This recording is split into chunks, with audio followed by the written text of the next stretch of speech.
Stell dir vor, du wachst mitten in der Nacht auf. Deine Augen sind offen. Du siehst dein Zimmer, den Schrank, die Tür. Alles ist da, wo es sein soll. Aber irgendetwas stimmt nicht.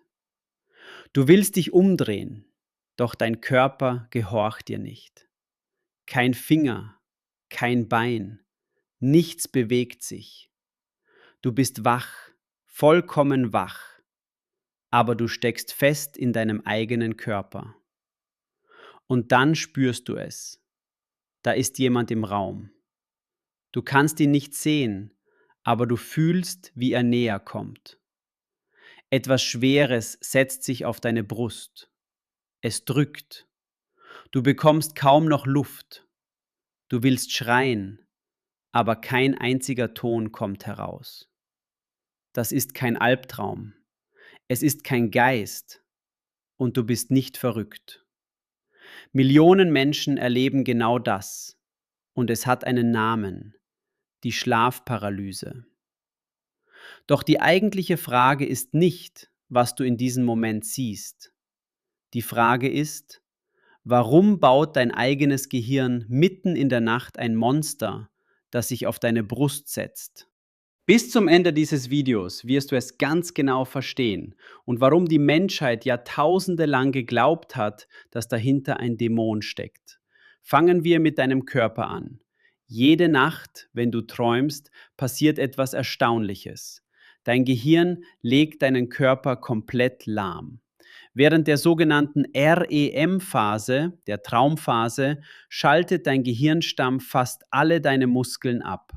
Botenstoffe blockieren die Nervenzellen, die deine Bewegungen steuern. Du bist gelähmt, jede Nacht, mehrmals. Und das ist kein Fehler, es ist ein Schutz. Stell dir vor, du würdest jede Bewegung aus deinem Traum wirklich ausführen. Du würdest rennen, schlagen, springen, mitten im Schlaf. Diese Lähmung sorgt dafür, dass du im Bett liegen bleibst, während dein Geist durch ganze Welten reist. Normalerweise merkst du davon nichts. Dein Gehirn schaltet die Lähmung genau in dem Moment ab, in dem du aufwachst. Erst wach, dann beweglich. Aber manchmal läuft etwas aus dem Takt. Manchmal wacht dein Bewusstsein auf, bevor dein Körper entsperrt wird. Dein Geist ist schon hier, in deinem Zimmer, hellwach, aber dein Körper steckt noch in der Traumphase fest, vollständig gelähmt. Genau das ist die Schlafparalyse. Du bist wach in einem schlafenden Körper. Wenn dich das gerade schon fasziniert, dann lass ein Like da. Bei diesem kleinen Kanal macht jeder einzelne Daumen einen riesigen Unterschied. Doch das erklärt nur, warum du dich nicht bewegen kannst. Es erklärt noch nicht die Gestalt im Raum, den Druck auf deiner Brust, das Gefühl, beobachtet zu werden. Und hier wird es richtig unheimlich. Denn in diesem Zwischenzustand ist ein Teil deines Gehirns noch im Traummodus. Es vermischt die echte Welt, dein Zimmer, mit Bildern aus dem Traum. Du siehst dein reales Zimmer, aber dein Gehirn legt eine Halluzination darüber. Und gleichzeitig läuft deine Amygdala, dein Angstzentrum, auf Hochtouren. Dein Gehirn ist in höchster Alarmbereitschaft, ohne dass es einen echten Grund dafür gibt. Forscher haben 3 typische Arten dieser Halluzinationen entdeckt. Die erste nennt man den Eindringling. Du spürst eine Präsenz, jemand ist im Raum, eine dunkle Gestalt, ein Schatten, eine Bedrohung. Das Verrückte ist, dein Gehirn erschafft dieses Gefühl, dass da jemand ist, ganz von selbst, ohne dass irgendetwas wirklich da ist. Dein Bedrohungsdetektor feuert ins Leere. Die zweite Art ist der Druck auf der Brust. Das Gefühl, dass etwas Schweres auf dir sitzt und dir die Luft nimmt. Auch das hat einen Grund. In der Traumphase atmest du flach und automatisch. Du kannst nicht bewusst tief einatmen. Dein Gehirn deutet diese Enge als etwas, das dich erdrückt, als ein Wesen, das auf deiner Brust hockt. Und die dritte Art ist das Schweben. Manche Menschen fühlen, wie sie aus ihrem Körper steigen, fliegen oder fallen. Genau aus solchen Erlebnissen entstehen Geschichten über außerkörperliche Erfahrungen und sogar über Entführungen durch Außerirdische. Halt dir das einen Moment vor Augen, das Monster in der Ecke, die Hand auf deiner Brust, die Stimme, die du hörst. All das kommt nicht von draußen, es kommt aus dir. Wenn du bis hier dabei bist, gehörst du schon zu den Neugierigen. Abonnier den Kanal, dann verpasst du die nächste Reise in deinen eigenen Kopf nicht. Und genau deshalb hat die Menschheit Jahrtausende lang nach einer anderen Erklärung gesucht. Denn dieses Erlebnis ist uralt. In jeder Kultur, auf jedem Kontinent finden wir dieselbe Geschichte. Im deutschsprachigen Raum nannte man es den Alp oder den Nachtmar, ein Wesen, das sich nachts auf die schlafende Brust setzt. Von diesem Wort Ma stammt sogar unser heutiges Wort ab. Aus Nachtmar wurde im Englischen Nightmare. Der berühmte Maler Johann Heinrich Füssli hielt genau diese Szene in seinem Gemälde Der Nachtmar fest. Eine schlafende Frau und auf ihrer Brust hockt ein dunkler Dämon. In Neufundland sprach man von der alten Hexe, die sich auf die Brust setzt. In Japan nennt man es Kanashibari, in Metall gefesselt.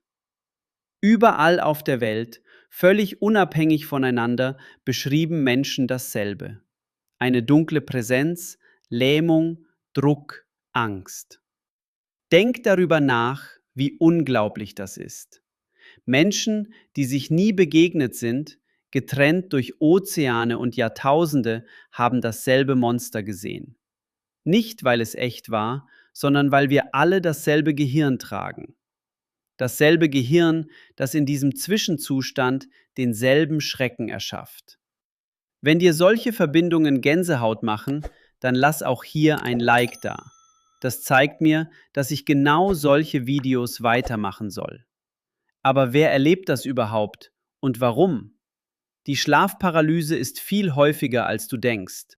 Schätzungen zufolge erlebt sie fast jeder 20. Mensch mindestens einmal im Leben, manche immer wieder. Bestimmte Dinge machen sie wahrscheinlicher: zu wenig Schlaf, ein unregelmäßiger Schlafrhythmus, starker Stress oder Angst, Jetlag und ganz besonders das Schlafen auf dem Rücken. Wer oft auf dem Rücken schläft, erlebt die Schlafparalyse deutlich häufiger. Mit anderen Worten, genau das Leben, das viele von uns führen: zu wenig Schlaf, zu viel Stress, ständig wechselnde Zeiten, öffnet diese Tür einen Spalt weit.